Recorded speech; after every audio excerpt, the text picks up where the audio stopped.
So, you know, what do I hope happens? I guess I do hope that the Obama administration catches a lot of flack for these Chinese tire tariffs and, you know, really thinks twice about ever doing this again. Then that's an abject lesson to all other participants. I would also hope, although I don't think it's going to happen, that behind the scenes at the G20, we have the beginning of a realistic dialogue between North and South about approaches to climate change that really take into account the other's views. I am very much afraid that the trajectory that we're headed towards in Copenhagen at the end of the year, when we're supposed to come up with a successor to the Kyoto Agreement, is going to be a major disappointment to everyone because major developing country emitters like China and India just haven't been listened to. But I think what is likely to emerge out of these meetings is you know, a set of discussions and eventually a set of policies that do undergird global growth. You know, and I guess I would have to emphasize that I think this is important for the people of the world. We've been reminded just how important growth is for the world's poor by observing how they fare in a year when the global economy undergoes a major downshift. The human cost has been immense. I mean, it's one thing to talk about fallen icons of finance and the fact that they can no longer afford their country club memberships and their palatial apartments in New York. In these downturns, it's the poor who always suffer the most. Ultimately, you know, what this meeting in Pittsburgh is about is improving prospects for them. And my hope is that we're moving slowly in that direction.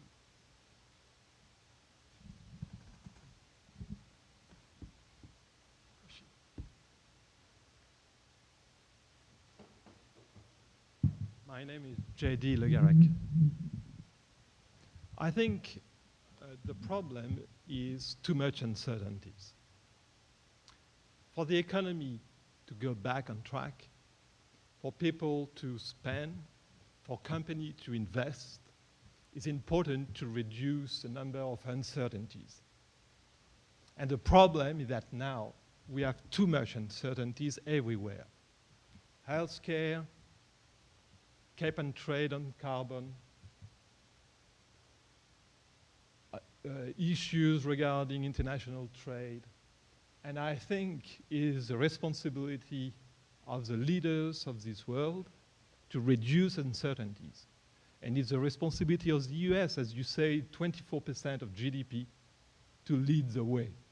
And I hope one thing is that Pittsburgh will be a leap forward to reduce uncertainties. And I hope it will not be just an incremental step, as you just underlined. Thank you. Comments? Well, I'd say that at this stage, the bigger issues, at least in the U.S., have to do with the repairing balance sheets. When we look at the consumer that had been saving nothing in the U.S. and now has to save some, at least, that takes a toll on growth. It's desirable, but it takes a toll on growth. The balance sheet of the government has to be repaired as well. The debt as a share of GDP has ballooned, and that's even without taking into consideration the future liabilities of programs that have already been approved, in particular Medicare. That's the bigger one. That's much bigger than Social Security, Medicaid. Those are the big items in my mind. There's no lending going on. 9 out of every 10 mortgages in the States are being given by the government.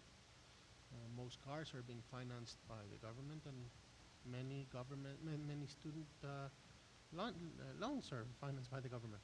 So those things at some point will have to be solved in one way or another, and the private sector will have to do its share. The U.S. is not alone in this process, but it's going to take a very long time. I mean, this crisis was very severe, and we'll continue to feel the effects in a decade, at least. I wish it were shorter, but I doubt it. Yeah, so, I mean, it's interesting that you put the emphasis on uncertainty. Certainly at the peak of the crisis, there was a tremendous amount of uncertainty. And, I mean, economists like to try and measure everything. It turns out that some serious scholarship has been devoted to measuring perceptions of uncertainty within the economy. So there's a very bright economist at Stanford named Nick Bloom. So you can just Google Nick Bloom, and that'll take you to his website. And he presents you with a very interesting graph where he relies on some financial instruments and other economic variables that he argues are a very close proxy for uncertainty. And you see this thing sort of moving along through the post-war period, in wars and times of international crisis, it pops up.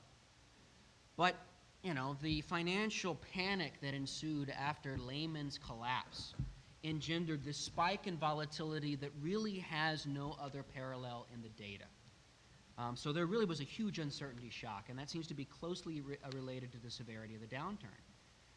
The good news in Nick Bloom's scholarship is that this level of measured uncertainty has now come way down into, not necessarily normal territory, but territory for which there's plenty of historical precedent. So if we think that uncertainty is the real bad thing here, it appears to have ameliorated to a great extent. We'll never be able to create a world without uncertainty, but it appears that actions by policymakers and others have reduced it to much more manageable levels, at least levels that are much more in consonant with historical experience. Next question.